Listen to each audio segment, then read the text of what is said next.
My son sold my house while I was hospitalized. He never checked the deed, and this is my real-life story. And it is the life lesson for others, so please like and subscribe for more life lessons. You think you know a person? You really do. You think you've got their number. You've seen them at their best and at their worst. You've watched them grow from a squalling infant into a full-grown adult. And you believe, deep in your bones, that you understand the core of them, that essential, unchangeable truth of who they are. Especially when that person is your own flesh and blood, your child, the living, breathing culmination of your legacy and your love, a person you have raised from diapers to diplomas, sacrificing sleep, money, time, and pieces of your own dreams to ensure they had a fighting chance in this hard world, cheering their triumphs and agonizing over their scraped knees and broken hearts, believing every sacrifice was worth it because you were building something, someone good and strong. And you look into their eyes across a dinner table or at a graduation ceremony, and you see not just them, but a reflection of yourself, a piece of your own soul looking back at you, a connection so profound and biological it feels like the most permanent thing in an impermanent universe. A bond that is supposed to be the final safety net, the unbreakable tether that holds fast, no matter how high the winds of life may blow. Then comes the day, the ordinary, catastrophic day, when you find yourself lying flat on your back in a stark, sterile hospital bed, the air thick with the smell of antiseptic and quiet despair, wires and tubes snaking from your body like parasitic vines, machines beeping a monotonous dirge that measures out what's left of your vitality, and you're fighting for your very breath, each inhale a conscious, ragged effort, your world shrunk down to the four walls of that room and the slow, painful beat of your own damaged heart, vulnerable in a way you have never been, stripped of your strength, your dignity, your very ability to control your own destiny, and you cling to that tether, to that piece of your soul you see in your child's eyes, believing it will be your anchor, your reason to keep fighting through the pain and the fear, only to discover, in a series of voicemails that feel like physical blows to your chest, that the piece of your soul has decided to pick your bones clean. To see your vulnerability not as a call to compassion, but as a window of opportunity. A chance to cash in on a lifetime of your labor while you are too weak to even lift a phone, orchestrating the ultimate betrayal from a distance with a cold, clinical efficiency that reveals a stranger where your son once stood. My name is Everett, and I'm here to tell you, in every painful, revelatory detail, about the day the fog of morphine and misery parted just enough for me to comprehend the reality that my only son, Lucas, the boy whose tiny hand I held crossing streets, the boy I taught to throw a perfect spiral football in the backyard of the very house he would later covet, the teenager I'd patiently guided through the jerky, terrifying first drive of a stick-shift pickup truck, laughing at the stuttered stalls and celebrating the first smooth shift, that boy, now a man I barely recognized, had sold my house, my home, a physical container of every memory I held dear of a life built and a love lost, right out from under me while I was doped up and staring at the acoustic ceiling tiles, counting the holes to distract myself from the pain. The house where I took my first steps, where I brought my bride, where I rocked my infant son, where I held my dying wife. Every nail and floorboard saturated with a history he decided was his for the taking. He thought in his arrogant, newfound adulthood that he had pulled the ultimate fast one. A slick, victimless crime against a man he presumed was already halfway to the grave. A transaction hidden in the shadow of my illness, believing the old man was down for the count, too feeble and addled to ever figure it out, or too heartbroken to fight back if he did, seeing me not as a father, but as an obstacle, a relic sitting on an asset he felt entitled to. Convinced his ambition and his needs outweighed a lifetime of my sweat and sentiment. But see, my boy, for all his fancy education and city-smart ways, made one critical, beautiful, poetic mistake in his little scheme, a flaw born of the very character that led him down this path in the first place. He got greedy, too greedy to be careful, and he got sloppy, too arrogant to do the basic, fundamental work, so utterly convinced of his right to what was mine that he never once, not for a single sober second, bothered to check the deed, the actual legal unassailable piece of paper that told the true story of ownership, a document resting in a safe deposit box that held more than just paper. It held the final, quiet truth he was too busy to look for. And that, my friends, that singular, monumental oversight, is where the foundation of his world, the shiny, fraudulent life he tried to build on top of my ashes, began to crack, then splinter, then crumble into dust around his expensive shoes. This ain't just a story about betrayal, though God knows the betrayal runs so deep I can still taste its bitterness. This is a story about a ledger, the eternal balance sheet of a family, a lifetime of love, sacrifice, and hope written in steadfast black ink, suddenly, violently contradicted by one act of pure treachery scrawled in blood red, an entry so shocking it demanded a final, absolute reckoning.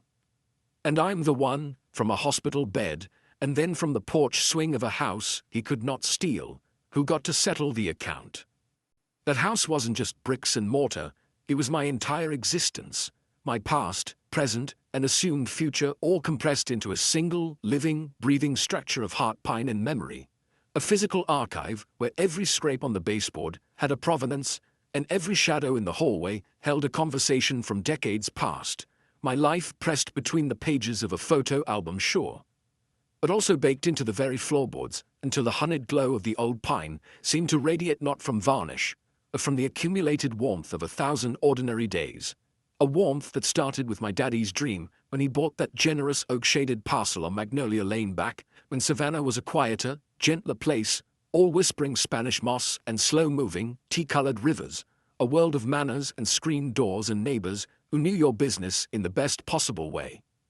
He built the place with his own two calloused hands, a man who believed in the gospel of self-reliance and honest labor, raising a sturdy, unpretentious craftsman bungalow that stood as a testament to straight lines and right angles, with a wide, wraparound porch he declared was meant for nothing but sipping sweet tea and watching the world go by at a respectful southern pace, a porch that became the stage for every major and minor drama of our lives. I grew from a baby to a boy to a man within those walls. I took my first wobbly, triumphant steps on those pine floors my father had sanded and sealed himself. The same floors that would later groan under the weight of Christmas trees and teenage dance parties and the slow, packing footsteps of grief.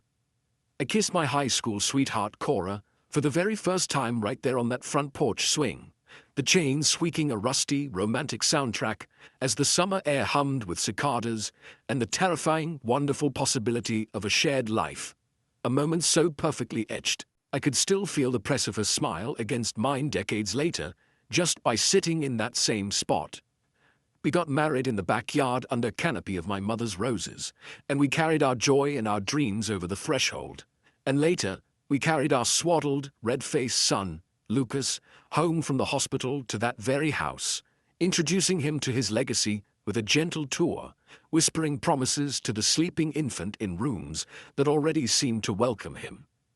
We painted his room a hopeful sky blue when he was 5, splattering drop cloths with more paint than the walls, laughing at our mess, the color chosen because he said he wanted to feel like he was sleeping in the daytime, a wish I was all too happy to grant. I built the treehouse in the backyard live oak when he was 7, spending weekends high in the branches, my hands nicked and sore, constructing not just a play fort but a castle for his imagination, hammering every nail with a father's fervent hope that it would hold not just the planks but his childhood aloft, a sacred space where he was king of all he surveyed, and from which he could always look back and see the safety of home. Years later, in the gentle, fadding light of a winter afternoon, I held Cora's thin, beloved hand in the living room, on the sofa we'd saved for months to buy, as she took her last soft, ragged breath when the cancer got too mean and relentless to fight anymore. And the house, which had echoed with her laughter and her singing, seemed to hold its own breath, absorbing our final shared silence, becoming not just a home but a mausoleum for my greatest love. Place where her absence was a presence in every room, every nail my father drove, every creak in the staircase that sang a specific song when you stepped on the third tread from the top, every sunbeam that cut a precise, golden path through the kitchen window at 10:17 every clear morning, illuminating a swirl of dust motes that looked like fairy dust. They all told a story. They were all chapters in the same long, rich novel authored by my family. It was my anchor in the swirling currents of time, my private museum where the artifacts were too mundane and too precious for any public display, the last tangible thing connecting me to everyone I had ever loved and lost, a tactile thread running back through the generations. After Cora passed, the house got quieter, sure, a profound stillness settling in the spaces she used to fill, but it was a good quiet, a remembering quiet, a silence punctuated by the friendly groan of the plumbing and the settling sighs of old timber, sounds that became a companionship in their own right. Lucas was grown and gone by then, off to college up north, where they didn't understand the value of a proper porch, then chasing some nebulous tech dream in the glossy, soulless sprawl of Austin, a world away from Spanish moss and slow rivers. He'd call dutifully Sunday evenings, but the visits got shorter, more perfunctory, the conversations increasingly tilting toward his latest venture, his burn rate, his equity, a lexicon of ambition that felt foreign in the rooms where he'd learned his ABCs, and less about home, about the oak that lost a branch in a storm, about the azaleas that were blooming, especially pink this year. But I never held it against him, not truly. A man's got to make his own way, carve his own path, and I was proud, or told myself I was proud, of his hustle, even if the cost of that hustle seemed to be the gradual erasure of the boy I knew. I had my work at the machine shop, the familiar greasy symphony of lathes and drills, my fishing buddies with whom silence was as comfortable as conversation, my routines of coffee on the porch and the evening news, and I had the house. I paid off the 30-year mortgage the same year I turned 50, sending the last check with a feeling of monumental, quiet victory, a closing of a circle my father had started. It was mine, free and clear, unencumbered, a fortress of solitude and memory. Or so I thought, with a naivety that now feels like its own kind of tragedy. You see, that's the thing about ownership, true ownership. It's not just a piece of paper filed downtown in some dusty ledger. It's a feeling in your gut, a deep, cellular knowing that when you turn the key in the lock, you are stepping across a threshold into your own uninterrupted history. You are the curator and the exhibit all at once. I felt like the steward of something sacred, a trust passed from my father to me, a beautiful, heavy responsibility I was supposed to gently, one distant day, pass on to Lucas when my time came, the final and most meaningful gift of a life's work.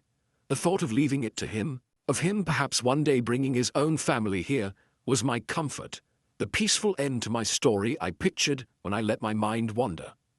Little did I know, as I rocked on that porch drinking my sweet tea, watching the magnolia blossoms wax and wane with the seasons, he wasn't interested in waiting for my time to come, in the natural, graceful passing of the torch.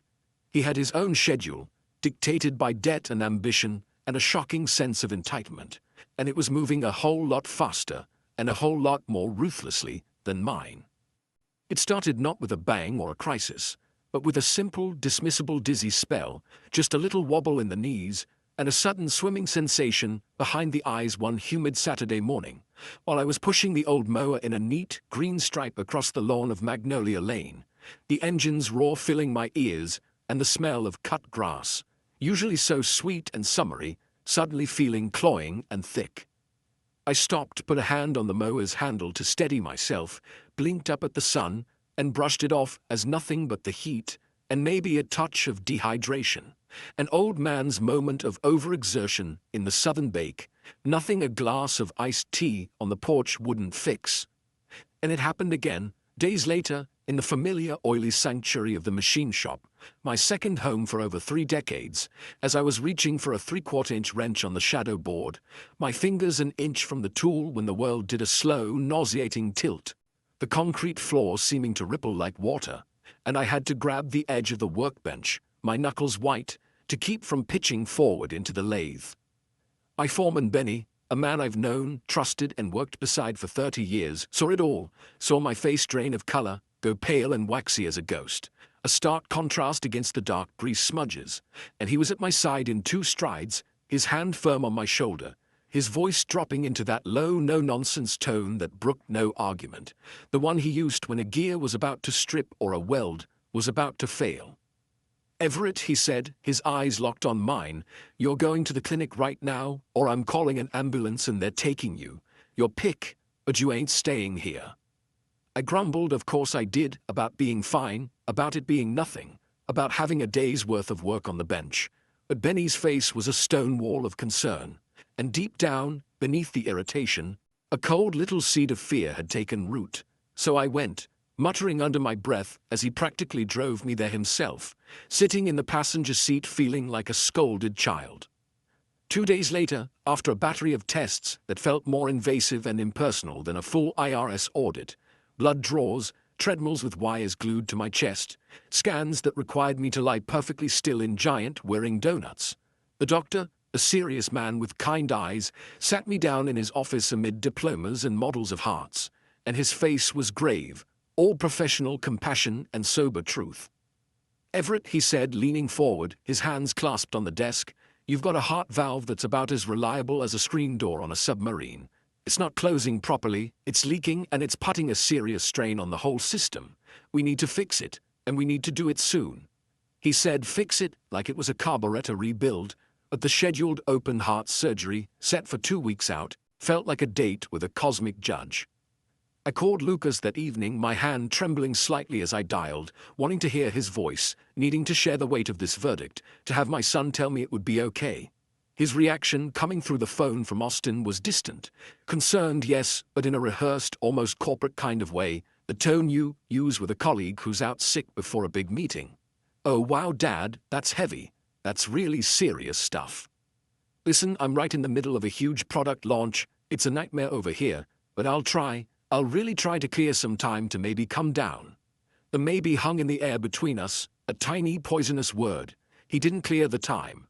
The surgery came, a stark, surreal day of pre-op showers with special soap and signing forms that outlined every terrifying possibility, and then the nothingness of anesthesia. The procedure was tougher than they'd anticipated, the valve more degraded, the repair more delicate. There were complications, my stubborn heart not wanting to restart its rhythm properly, and I ended up in the cardiac intensive care unit for a week. A lost soul tethered to a jungle of beeping, blinking machines more complex than the space shuttle, each tube a lifeline and a leash, each monitor a judgment on my vitality.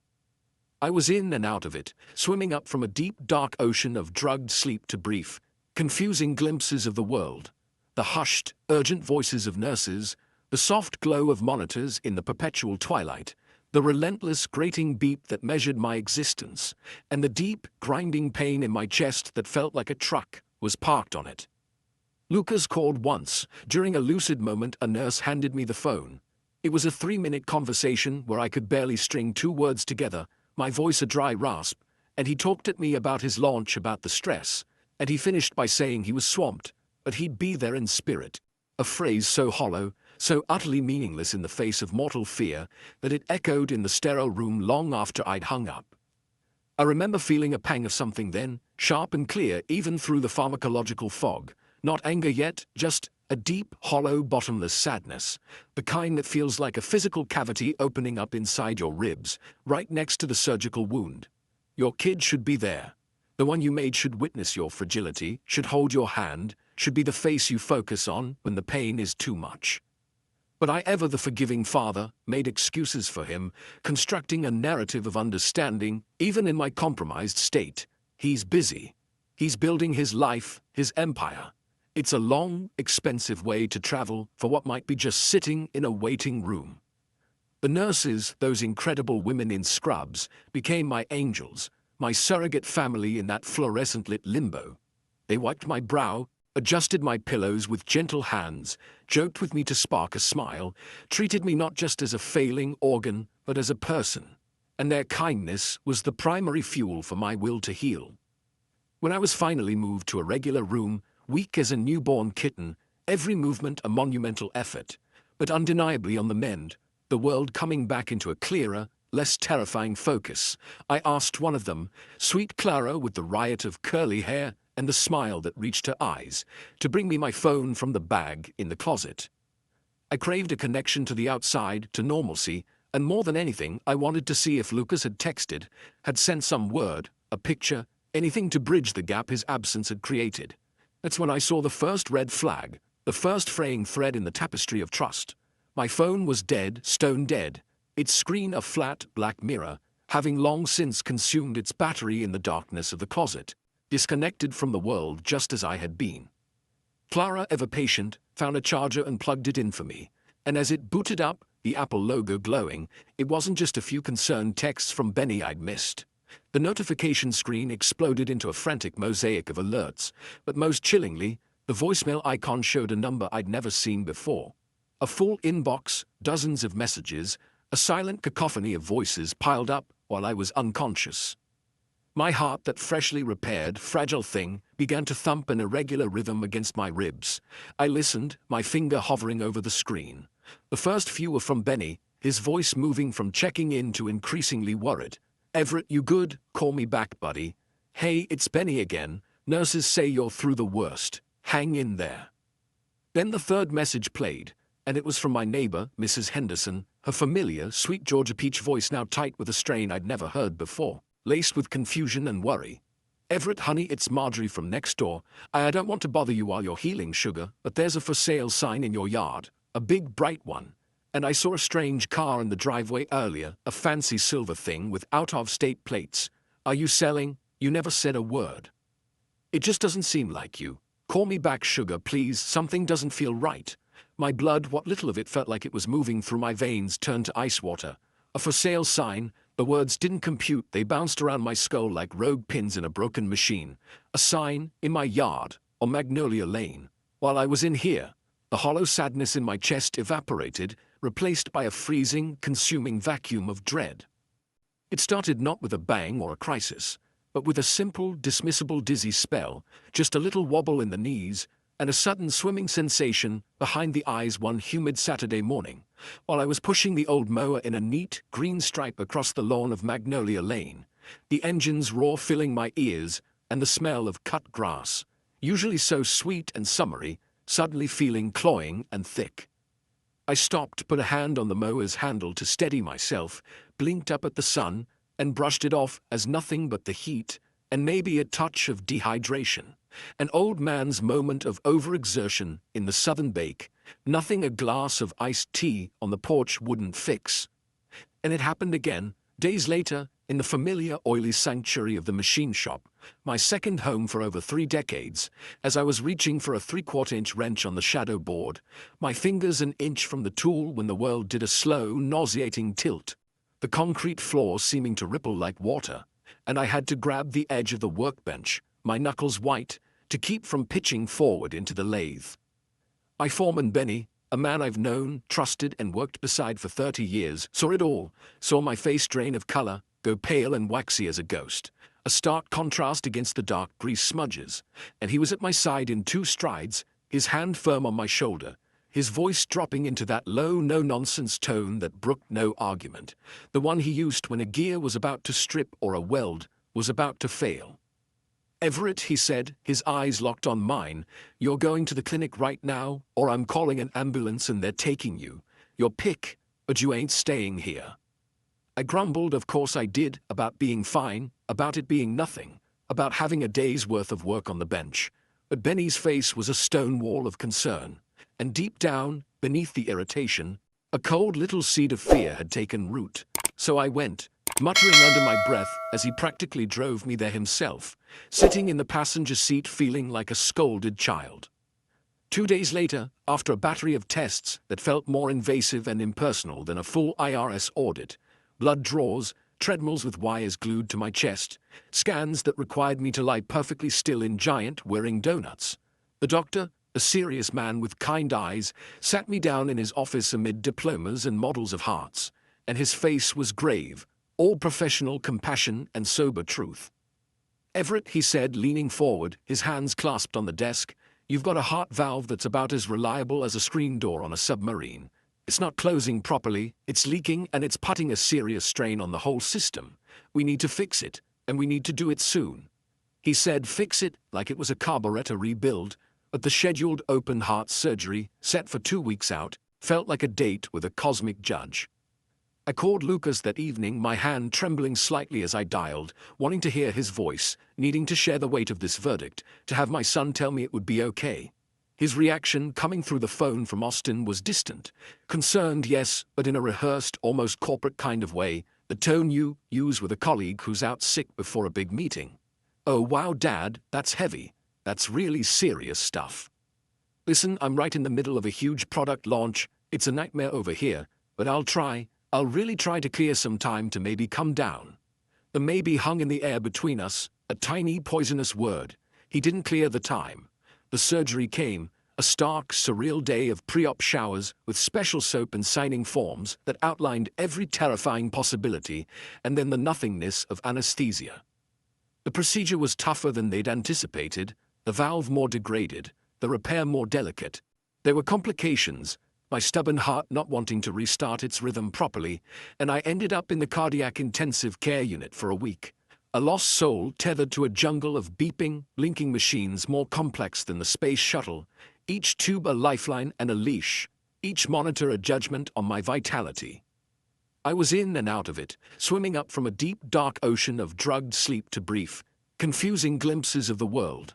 The hushed, urgent voices of nurses, the soft glow of monitors in the perpetual twilight, the relentless, grating beep that measured my existence, and the deep, grinding pain in my chest that felt like a truck was parked on it.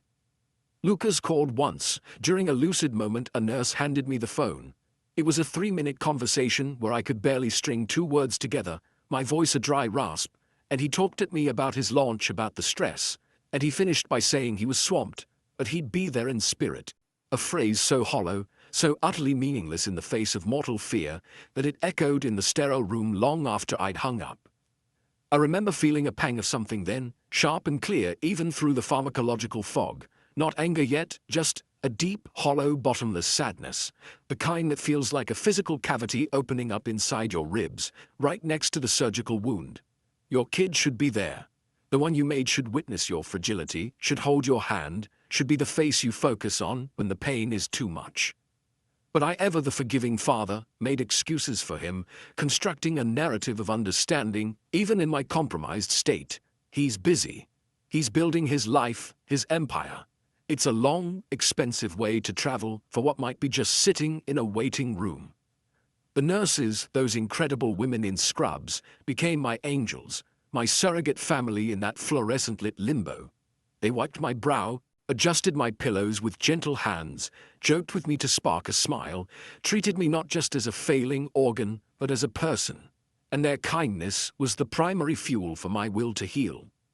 When I was finally moved to a regular room, weak as a newborn kitten, every movement a monumental effort, but undeniably on the mend, the world coming back into a clearer, less terrifying focus, I asked one of them, sweet Clara with the riot of curly hair and the smile that reached her eyes, to bring me my phone from the bag in the closet. I craved a connection to the outside, to normalcy, and more than anything, I wanted to see if Lucas had texted, had sent some word, a picture, anything to bridge the gap his absence had created. That's when I saw the first red flag, the first fraying thread in the tapestry of trust. My phone was dead, stone dead, its screen a flat, black mirror, having long since consumed its battery in the darkness of the closet, disconnected from the world just as I had been. Clara, ever patient, found a charger and plugged it in for me, and as it booted up, the Apple logo glowing, it wasn't just a few concerned texts from Benny I'd missed. The notification screen exploded into a frantic mosaic of alerts, but most chillingly, the voicemail icon showed a number I'd never seen before.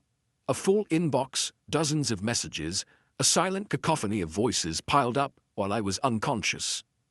My heart, that freshly repaired, fragile thing, began to thump an irregular rhythm against my ribs. I listened, my finger hovering over the screen. The first few were from Benny, his voice moving from checking in to increasingly worried. "Everett, you good? Call me back, buddy. Hey, it's Benny again. Nurses say you're through the worst. Hang in there."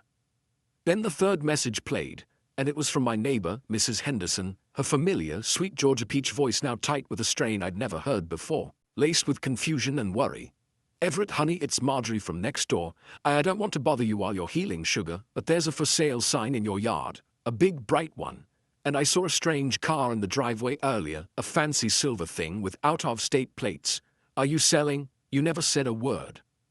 It just doesn't seem like you. Call me back, sugar, please. Something doesn't feel right." My blood, what little of it felt like it was moving through my veins, turned to ice water. A for sale sign. The words didn't compute, they bounced around my skull like rogue pins in a broken machine. A sign, in my yard, on Magnolia Lane. While I was in here, the hollow sadness in my chest evaporated, replaced by a freezing, consuming vacuum of dread. Benny became my legs, my eyes, my investigator, my brother in arms in this quiet, horrifying war. God bless that man, for he asked no more questions once he understood the outline of the treachery. He just set his jaw, nodded once with a look that could have cut steel, and got to work, moving with a focused, methodical energy that was the opposite of my helpless stagnation, becoming my proxy in the world from which I was so violently estranged. He went first to the county recorder's office, navigating the dusty, bureaucratic halls with the patience of a saint, charming the clerks with his easy southern demeanor until he could lay eyes on the official property records for Magnolia Lane, confirming with a cold, legal certainty what I already knew in my gut. The house was listed solely in my name, Everett Joseph Whitlock, with a clear title, no liens, no co-owners, a fact that stood unchallenged in the public record like a granite headstone. He then talked at length with Mrs. Henderson on her porch, where she, wringing her hands with maternal anxiety, poured out everything she'd seen. Lucas arriving in a rental car looking sharp and serious, not like a grieving son but like a man on a business trip, accompanied on separate occasions by a brisk, professionally dressed realtor and a young, hopeful-looking couple, the Carters, who had walked the property with dreamy eyes, the woman's hand resting on her slight baby bump as she pointed up at the treehouse.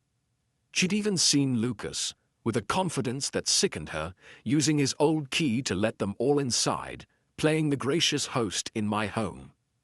Benny, thinking on his feet, even managed to engineer a casual chat with the listing realtor, a woman named Stacy, at the local coffee shop, playing the part of a curious, gossipy neighbor, saying he'd seen the sign go up and was just wondering about the sale price for his own property's valuation.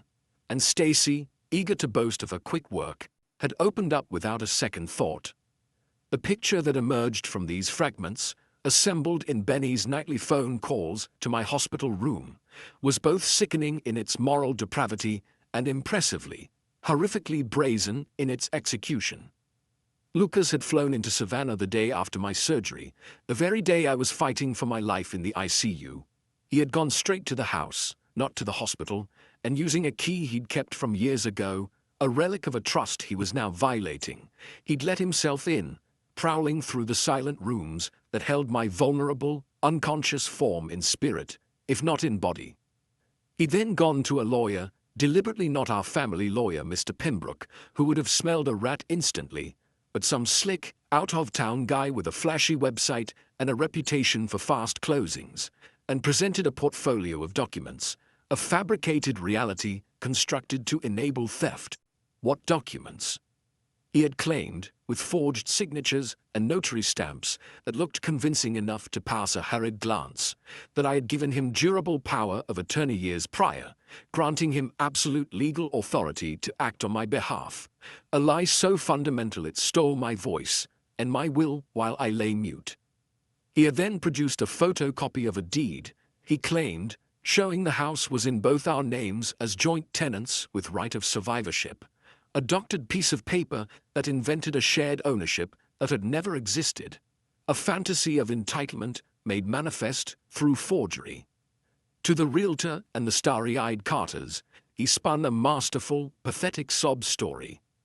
His elderly father was gravely ill, the prognosis was dire, I would have to move to a full-time care facility, and I had entrusted him, my devoted son, with the heartbreaking but necessary task of selling the family home to settle the coming avalanche of astronomical medical bills, a tale designed to evoke sympathy and quash any logistical questions, painting himself as the burdened, loyal child making the tough decisions for a fadding parent.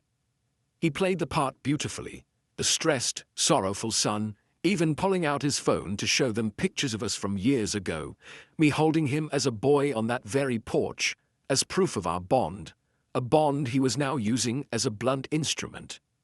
The realtor Stacy ate it up, seeing a quick, uncomplicated commission from a motivated seller, the young couple, the Carters, dreaming of painting that sky-blue room for their own child, their hearts full of a future he was selling them. A future built on my obliterated past, bought the story completely, their empathy and excitement making them perfect marks. They made a full-price, cash offer, waiving inspections in their eagerness, making the deal irresistibly smooth.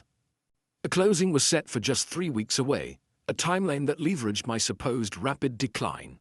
Lucas had already received and likely spent a hefty five-figure earnest money deposit, a down payment on his betrayal. He was already back in Austin, resuming his life, the transaction a tidy secret line item in his world, probably already spending that deposit on whatever hole in his finances had prompted this atrocity in the first place. The sheer unadulterated audacity of it, the scale of the deceit, the calm step-by-step premeditation took what was left of my breath away. He hadn't just seen an opportunity in my crisis. He had engineered a full-scale fraud from the ground up, exploiting my physical vulnerability, weaponizing my illness as a persuasive tool, and using my own home, the seat of his childhood, as the bait in a cruel con. He'd done it with a cold, clinical efficiency that erased any last, fleeting doubt that this was some desperate, panic-driven mistake. This was planned, rehearsed, and executed with the precision of a corporate takeover. The white-hot anger that had first consumed me began to cool then, not diminishing, but undergoing a transformation, hardening in the crucible of these facts into something else, something denser and more formidable, a resolve as solid and unyielding as the heart pine beams my father had set in the house's frame. He thought he was smart, my boy, with his forgeries and his fast talk. But he'd forgotten who taught him to measure twice and cut once, who instilled in him that a man's word was his bond. He'd forgotten the most important rule, the one that underpins every honest endeavor: always, always do your homework. And his homework, it was now abundantly clear, was fatally, beautifully incomplete. Everyone has a secret, a piece of their history or their heart sequestered away from the daily grind, protected from fire and flood and the slow erosion of time.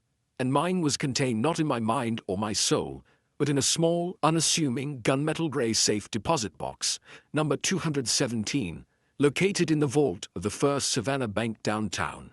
A fortress of granite and old money that had stood on the square since my grandfather's time. The key to it was on my keyring, a small, brass, unremarkable tooth amidst the more familiar house and track keys, a key that Benny had thoughtfully retrieved from the kitchen hook in my house and brought to me in the hospital, a piece of metal that now felt heavier than lead with potential. I hadn't opened that box in over a decade, not since the bleak months after Cora died, when I had needed to stow away the physical tokens of our life together, because seeing them daily was a fresh amputation. The memory of that visit was a blur of grief, of placing items into the cold metal interior with trembling hands before closing the door on a chapter. Inside, I knew, were the artifacts too precious, too saturated with memory to risk keeping at home. Her grandmother's lustrous pearls, which she had worn only on our anniversary dinners, my Vietnam War medals, their ribbons faded, tucked in a velvet case, symbols of a time I rarely wished to remember but could not discard, our marriage certificate, with its flowing official script that had made a dream legal, the papers slightly brittle at the edges. And one other thing, the most important document of my adult life, sleeping beneath those others, the original fully executed and counter-recorded deed to the house on Magnolia Lane, the one with the raised notary seal and the faint blue microprinting, the one that showed, in unequivocal, legally binding black and white, that the sole owner, the only name on the line granting title, was Everett Joseph Whitlock. Not a joint deed with rights of survivorship, not a transfer on death designation, not a trust. Sole owner. The chain of title was a straight, unbroken line. When my daddy built that house with his sweat and his vision, he put it in his name alone, a testament to his achievement. When he passed, it went to me, as his only heir, through a simple probate that felt more like a sacred passing of the mantle than a legal transaction. When Cora and I got married in a whirl of joy, we had never added her name to the deed. It was her choice, a profound and loving one. She said it was Daddy's house, and should stay in the Whitlock family line, a gesture that had moved me deeply, and which now, in the context of Lucas's betrayal, felt like a prescient act of protection. And finally, when I mailed the last mortgage payment, the satisfaction letter and the original deed, now free and clear, arrived from the bank, and I had taken that powerful piece of paper and tucked it away for ultimate safekeeping, a final anchor. Lucas had never known any of this history, this deliberate, unbroken line of solitary ownership. As a kid, he just lived there, taken the solidity of the roof, for granted as children do. As an adult consumed with his own world, he'd never asked about the specifics, never showed an interest in the legalities. He'd simply assumed that as the only son, it would one day be his, and in his avarice and urgency, he had further assumed that the path to that ownership could be shortcut, that the deed must naturally include him, or that a forgery would suffice. His assumption, that lazy, greedy, fatal assumption, was about to become the very bedrock of his ruin, the flaw in the foundation of his scheme that would cause the entire structure to collapse in upon itself. I gave Benny the key and signed the bank's authorization form from my hospital bed, my signature still shaky, and he went down there. And later that day, he sent me a picture from his phone, a crisp, clear photograph of that pristine original deed, my name shouting its truth from the digital screen. Staring at it on the little lit rectangle in my hand, lying in that mechanical bed, I felt it, the first genuine spark of something other than bottomless despair and scorching rage. It was a tiny, steady flame of power, cold and clear. The immutable fact was now in my possession, not just as a memory or a feeling, but as a reproducible legal truth. He had sold a house he did not own to people who believed him, using documents he fabricated. That wasn't just personal betrayal, that was fraud, criminal fraud, wire fraud, forgery, a suite of charges that carried real weight in the real world. I could, with one phone call to the Savannah Police Department, set in motion a process that would see him arrested, paraded in handcuffs, his shiny Austin life obliterated by the stigma of felony charges. The thought was intensely tempting, a vision of immediate violent justice so sweet it made my teeth ache with the sour sugar tang of schadenfreude. But as I lay there, the beeps of the monitors marking time, I realized that path, while satisfying in its brutality, was a quick, messy explosion. It would destroy him, yes, utterly and perhaps permanently, branding him a criminal. But it would also inevitably destroy the young Carters, their dream turned into a legal nightmare, their earnest money tied up in courts, their hearts broken by a cruelty they didn't deserve. It would create a sprawling, public, ugly mess, splashed across local news, dragging my home's quiet history through the mud. And another part of me, the part that could still feel the ghost weight of his tiny, trusting hand in mine, the part that remembered teaching him to tie his shoes on the porch steps, wanted more than just institutional punishment. I didn't just want him to face consequences from a judge. I wanted him to understand the totality of what he had done, to viscerally comprehend the trust he had incinerated. I wanted him to feel the ground he thought was so solid disappear beneath his feet, not in a sudden quake, but slowly, inexorably, so he could appreciate every second of the fall. I wanted him to experience the same species of helplessness, of shocked, powerless horror, that I had felt staring at the ceiling tiles while he looted my life. So I made a decision, calm and clear as the water in the Savannah River on a still morning. I wouldn't call the cops, not yet. I would let the clock tick down, let him grow more secure in his perceived victory, let him possibly even spend more of that ill-gotten money, deepening his culpability and his sense of invulnerability. I would use every ounce of my will in physical therapy, not just to heal, but to get strong enough to stand on my own 2 feet, to reclaim my agency in the most literal sense. I would become a specter at his feast. I would let the machinery he had set in motion continue to turn, and I would be waiting for him, not with a warrant, but with the simple, devastating truth, on closing day. The next 2 weeks, stretching out between the discovery of the betrayal and the scheduled closing date, were the hardest, most psychologically torturous days of my life, a purgatory that made the raw, physical trauma of the surgery seem almost simple by comparison, for that pain was clean, expected, and healing, while this was a corrosive, emotional acid burning through the remains of my peace. Physically, I pushed myself in the hospital rehab room like a man possessed, a man fueled not by the desire for health, but by the cold engine of vengeance. Every agonizing step taken on the parallel bars, every rep of a tiny weight lifted, every practiced climb of a single stair was a step closer to being physically capable of facing my son, of standing on my own 2 feet without the support of a nurse or a walker when the moment came. My body screaming in protest, but my will and iron command overriding the pain, rebuilding my strength not for life, but for a confrontation. Mentally, it was a relentless roller coaster through peaks of white-hot fury and valleys of a grief so profound it felt like I was mourning a death, The death of the boy I knew, the death of my own future as a father, the death of the simple, trusting love I had taken for granted. I had to perform the most agonizing act of all, acting normal, or at least possibly coherent, on the few brief calls I had with Lucas, who would check in with a cadence that felt more like a corporate obligation than a filial duty. His voice laced with a false, performative concern that now sounded as thin and insubstantial as tissue paper, a transparent veneer over the roaring silence of his crime. Getting stronger every day, son, I'd say, my voice carefully modulated into a flat, even tone, betraying none of the tempest within. The doctors are talking about maybe letting me out soon. Gonna need some help at home, though. Laying a tiny, tempting bait he never took. He'd quickly, almost comically abruptly, change the subject every time, pivoting to talk about his work, the tech market, his stresses, building a wall of words between us. And he never once, not in any single conversation, mentioned the house, the sale, the sign, the future. Not a word. A silence that was louder and more damning than any shouted accusation. A void where acknowledgement should have been, confirming his guilt and his cowardice with every topic he chose to avoid. Meanwhile, Benny was my steadfast eyes and ears on the ground, my lifeline to the world outside the hospital's sterile bubble. He'd drive by the house on Magnolia Lane daily, reporting back with the grim consistency of a soldier on a reconnaissance mission. The sold sign remained, a bright, obscene flag of victory for a battle I hadn't fought.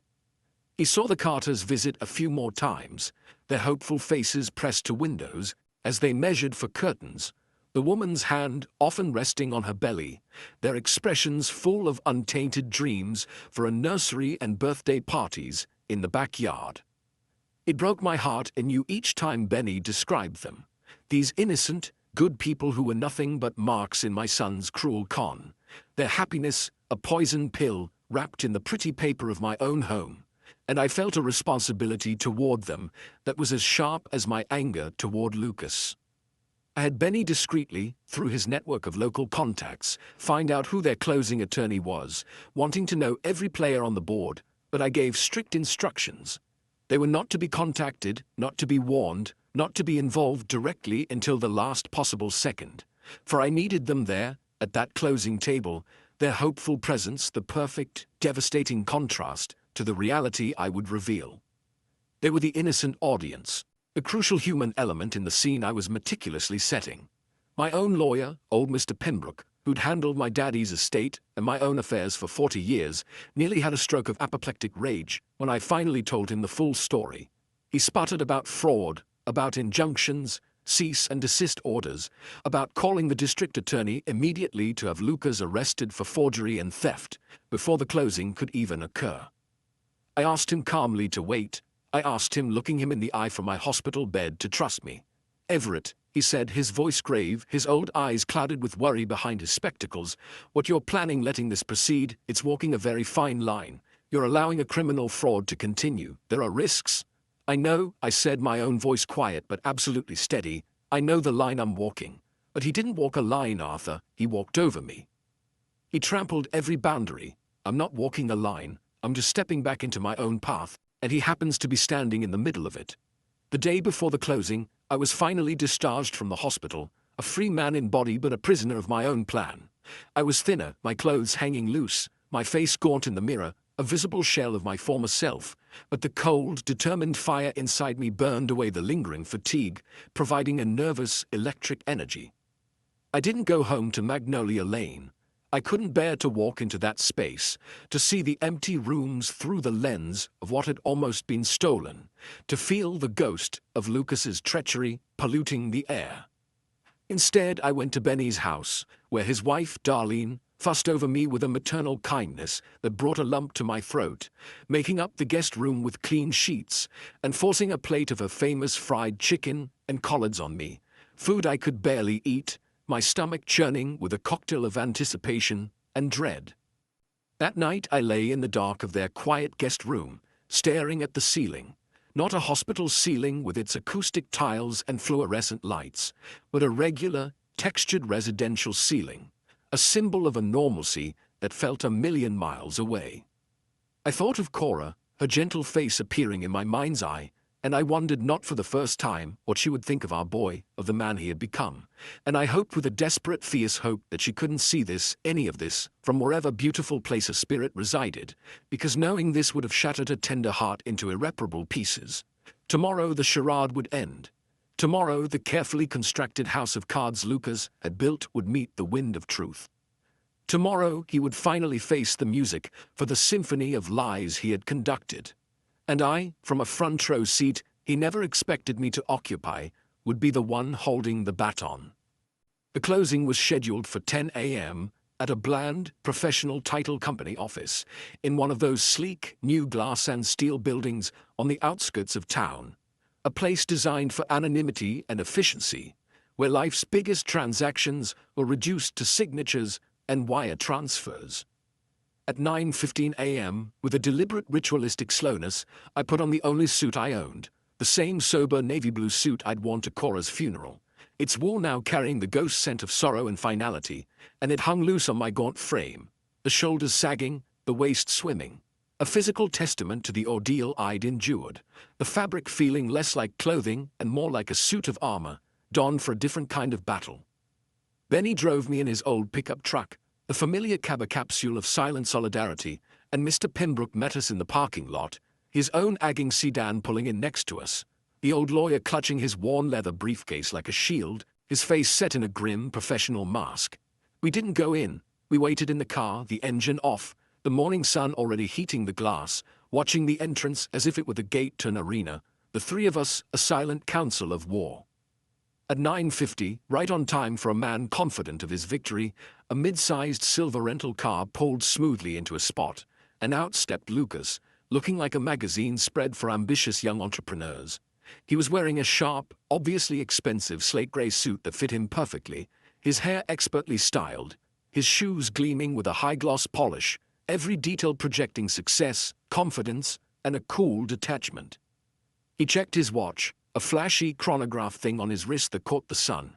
A new purchase, I was certain, bought with the earnest money deposit he'd stolen, a trophy for a game he thought he'd already won.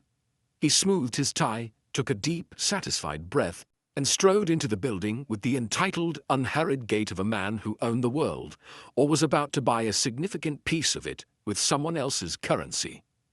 My stomach churned, a violent revolt of nausea and rage, but I swallowed it down, my hands clenched into fists in my lap. 5 minutes later, the counterpoint to his slicker rival, a modest, dusty minivan pulled in, and out spilled a young man in khakis, a pregnant woman, Melissa, her blossoming belly prominent, and a little girl with ribbons in her hair, all of them smiling, laughing, the little girl pointing up at the tall building with wonder. David and Melissa Carter. They looked so hopeful, so untainted by the cynicism about to ambush them, their faces glowing with the simple, profound joy of a dream realized, of keys about to be handed over, of a nursery to be decorated. They gathered their things, shared a quick, happy kiss, and went inside, disappearing into the same maw that had swallowed my son. Now, I said, the single word coming out as gravel, ground from the depths of my being. Benny helped me out of the truck, my legs feeling like unstable jelly, weakened by illness and emotion, but I locked my knees, willed strength into them, and stood straight, pulling the loose fabric of my suit jacket taut.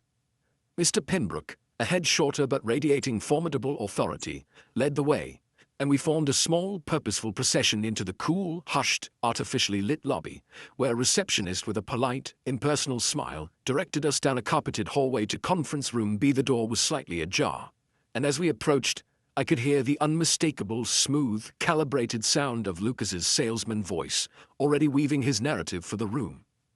And of course, my father sends his regrets. He's still quite frail, recuperating, but he's so pleased, truly, that the house is going to a wonderful young family like yours. The lie, delivered with such practiced ease, was the final straw.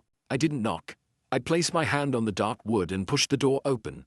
The scene inside froze, a living diorama of anticipation shattered by an uninvited specter. A large, polished mahogany table dominated the room. Lucas was sitting on one side, next to a slick-looking man in a suit I didn't recognize, his hired gun lawyer. Across from them sat the Carters, their faces still bright with excitement, and their own attorney, a kindly-looking older man. At the head of the table sat the title company agent, a serious woman, with a stack of documents before her. Lucas's head turned toward the interruption, a practiced, polite, slightly impatient smile already forming on his lips, ready to greet a latecomer or a clerk. When his eyes landed on me, standing in the doorway with Benny and Mr. Pembroke flanking me like sentinels, the smile didn't just fade. It disintegrated, vaporized by a shockwave of pure, undiluted terror. His face underwent a rapid, horrific journey.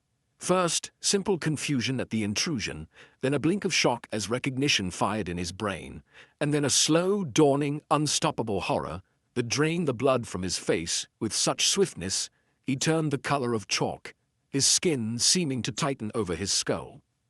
His eyes widened to cartoonish circles, darting frantically from my face to the stern visage of Mr. Pembroke, whom he knew well, to the door behind us, as if calculating a futile escape, the movements of a trapped animal realizing the cage door has just slammed shut. "Dad," he whispered, the word a dry, cracked croak, devoid of all the confidence he'd displayed minutes before. "What are you? How are you here?" All eyes in the room swiveled from him to me, the confusion of the Carters palpable, the concern of the title agent immediate, the tension thickening the air like syrup. I took one firm step into the room, the carpet muffling my footfall. I didn't look at Lucas, didn't acknowledge his petrified form. I looked directly at David and Melissa Carter, meeting their confused, now worried gazes. "My name is Everett Whitlock," I said, my voice surprisingly, mercifully steady, clear and calm, filling the silent room. "I believe you're here to buy my house." What followed was a silence so thick, so profound and heavy with implication, you could have carved it with a knife and served it on a plate. A vacuum of sound where only the faint mechanical hum of the building's climate control could be heard, and into this void, Lucas shot to his feet as if electrified, his chair screeching a harsh, metallic protest against the polished floor. "Dad, you're not well, you're confused, you shouldn't be out of the hospital," he blurted, his voice climbing an octave into a strained, desperate pitch, his eyes wild as they darted from me to Mr. Pembroke, trying to spin a new narrative on the spot, to paint me as a doddering, medicated invalid disrupting a sane business affair. "Mr. Pembroke, what is this? Please, explain to him, he's not thinking clearly." He was flailing, trying to regain control of a room that was already slipping through his fingers like smoke, his words meant to shame me into retreat and to enlist authority to his side. Mr. Pembroke, a monument of old Savannah rectitude, didn't say a word in response to the plea. He didn't need to. He simply walked with a slow, deliberate pace to the head of the table, the tap of his shoes on the floor, the only punctuation in the silence, opened his worn leather briefcase with a decisive click, and laid down a single, pristine document. He then slid it, with a smooth, final motion, across the polished wood directly to the title agent, a woman in her 50s with a shrewd, no-nonsense face who had already removed her reading glasses and was watching the drama unfold with growing professional alarm. It was a certified copy of the deed from the Chatham County Records, which he had obtained first thing that morning, its official seal gleaming under the fluorescent lights, accompanied by a high-resolution, color photograph of the original deed from my safe deposit box, showing every detail, every unassailable line of text. The title agent, her nameplate reading Janice, wordlessly put her glasses back on, her movements slow and deliberate. She looked at the document Mr. Pembroke had provided, her eyes scanning the critical lines of ownership. Then with a grim expression, she looked down at the open file in front of her, which contained the deed Lucas had provided. A crude, grainy photocopy, where the signature line now clearly showed a clumsy forgery of my name, and the text had been subtly, fraudulently altered to suggest a joint tenancy with rights of survivorship. An amateurish fabrication that couldn't withstand the scrutiny of the genuine article. Her mouth compressed into a thin, hard, disapproving line, and when she looked up, it was not at me or Lucas, but directly at Lucas's hired lawyer, her gaze cold and accusatory. "You represented in your correspondence," she said, her voice clipped and professional, each word dropping like an ice cube, "that your client had a valid, executed power of attorney and clear, marketable title. This," she said, tapping a perfectly manicured finger on the certified copy with a sound that echoed in the quiet room, "is the only deed on record with the county. Sole owner, Everett Joseph Whitlock. There is no joint ownership, There never has been. Lucas's lawyer, a man who now looked like he wanted to be anywhere else in the world, paled visibly, the blood draining from his face as he realized the magnitude of the fraud he had unwittingly facilitated based on his client's assurances. My client assured me, he began, a weak attempt to deflect blame, but Mr. Pembroke cut him off, his voice like cold iron striking stone, leaving no room for equivocation. Your client assured you of a lie, he stated, flatly and finally. He provided you with forged instruments. That is a matter for the bar and for the police. It was only then that I finally, slowly, turned my full gaze to Lucas, who was still standing, but now swaying slightly on his feet, as if buffeted by a gale, one hand braced on the table for support, his knuckles white. The slick, confident, entrepreneurial facade was completely gone, stripped away by exposure, replaced by the raw, terrified, pale face of a boy who'd been caught with his hand in the cookie jar. Only this cookie jar contained not just cookies, but felony charges, financial ruin, and the utter destruction of his reputation. Lucas, I said, and my voice, though quiet, commanded the room, sucking the last vestiges of sound from it, returning us to that carved silence. You never checked the deed, did you? You were so sure you knew what was mine, so certain of your entitlement, you never bothered to do the one simple, fundamental thing. You never bothered to find out what was actually yours, which was nothing. You own no part of that house, you only own the lie. David Carter, his dream crumbling before his eyes, stood up abruptly, his chair tipping backwards slightly. What is going on here? He demanded, his voice a mixture of confusion and rising anger, looking from the title agent to Lucas to me. Is this our house or not? We have a contract. We have a closing. I turned to him and to Melissa, whose hands were now protectively cradling her belly, her earlier joy replaced by dawning horror, and my heart ached for them with a physical pain. Mr. Carter, Mrs. Carter, I said, imbuing my words with every ounce of sincerity and regret I possessed, I am so deeply, profoundly sorry. You have been dragged into a terrible fraud. My son, I said the word slowly, tasting its bitter failure like ash in my mouth, has no legal right to sell this house. He does not own it. I did not authorize its sale. I knew nothing about any of this, the sign, the offer, this meeting, until I heard your voicemail wishing me well in the hospital. Melissa Carter gasped, a sharp, hurt sound, her hand flying to her mouth as if to stifle a cry, her eyes glistening with the first tears of a devastating disappointment. David's face flushed a dark, angry red, the kind of anger born of betrayal and the death of a cherished dream. He turned his furious gaze on Lucas, who could not meet his eyes. You lied to us, David said, the words hot and sharp. You looked us in the eye, you showed us pictures of your family, and you sold us a house that wasn't yours. You took our money. The title agent, Janice, was already reaching for her phone, her professionalism overriding the drama, calling her manager, and likely as we stood there, the company's legal department, to lock everything down, to begin the process of damage control and reporting. The closing was over, definitively and irrevocably, before a single signature could be scrawled, before a single wire transfer could be initiated. Lucas just stood there, mute and paralyzed, watching his hastily constructed empire of lies collapse around him in real time, each supporting beam, the forged power of attorney, the fake deed, the stolen earnest money, the complicit lawyer snapping in succession.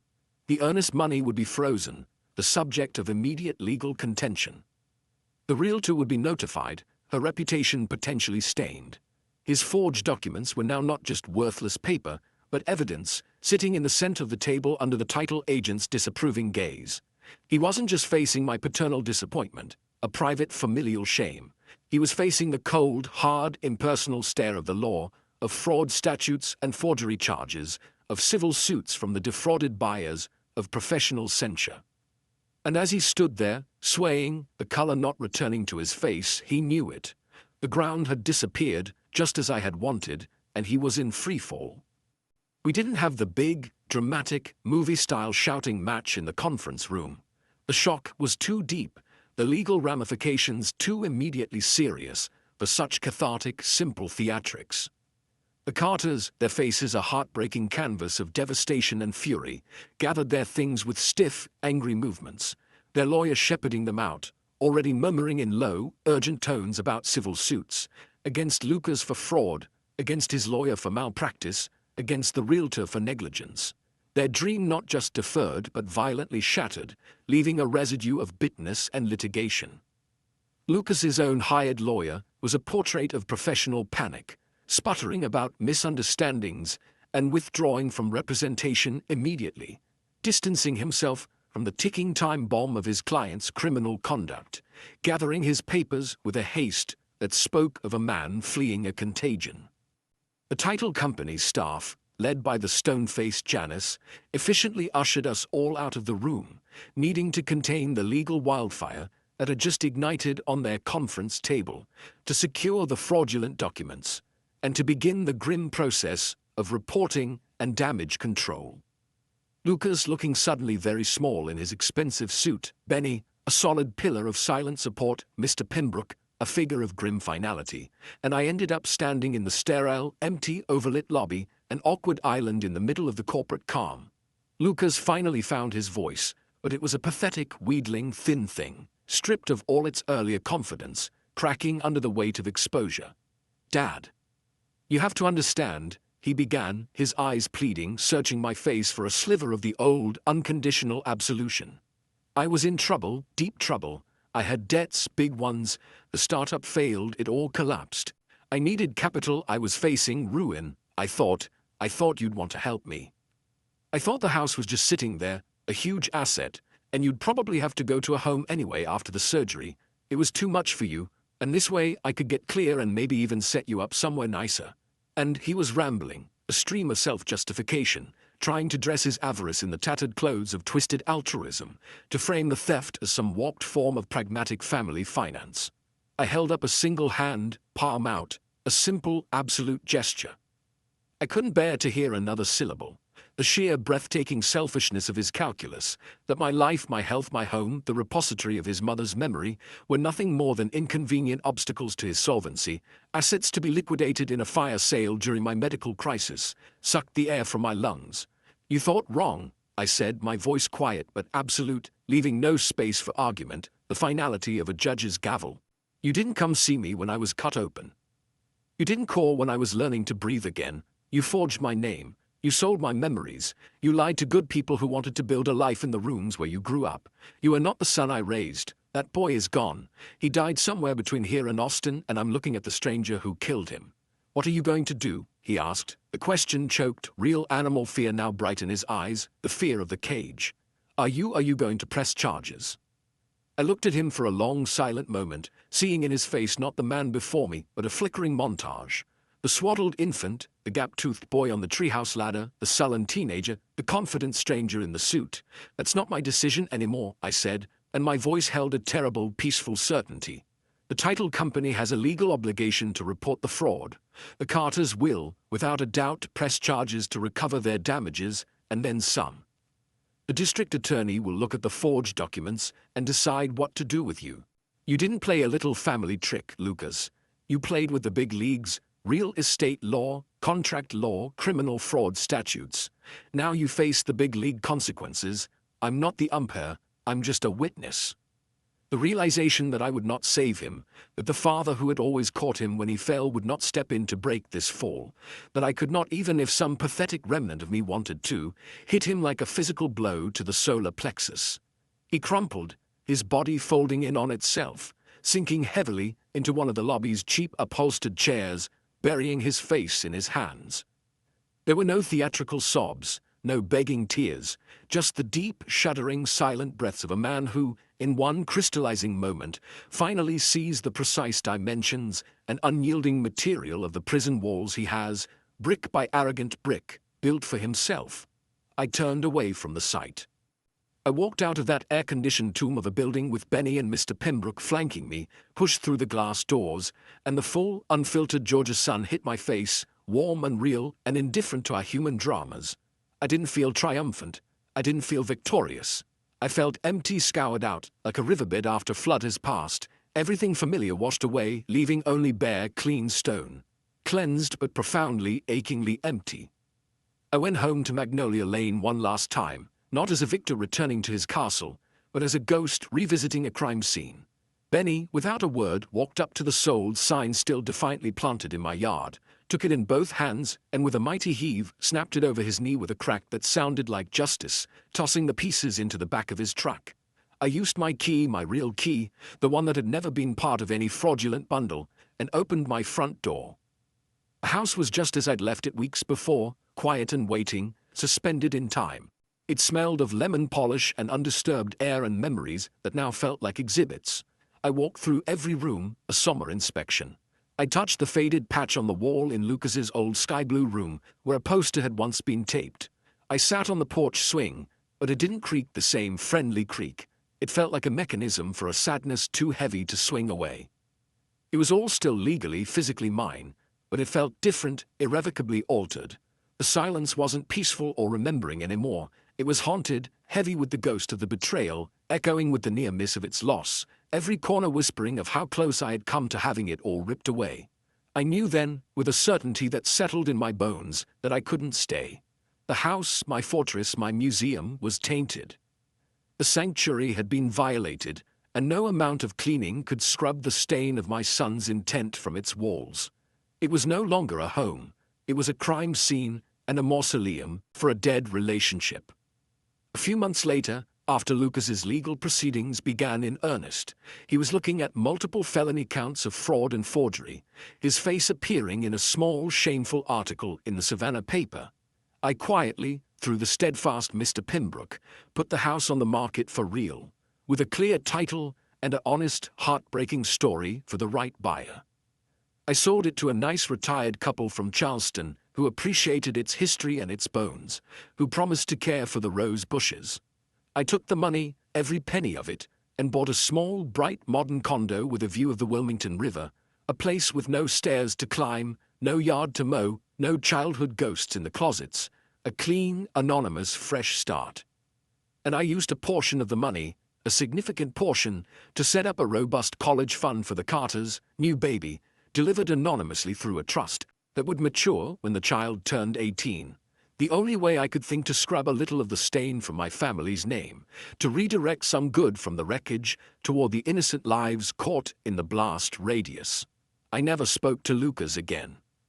The last I heard, through the unavoidable grapevine of a small city, he took a plea deal to avoid a trial, accepting guilt, a felony record, and restitution.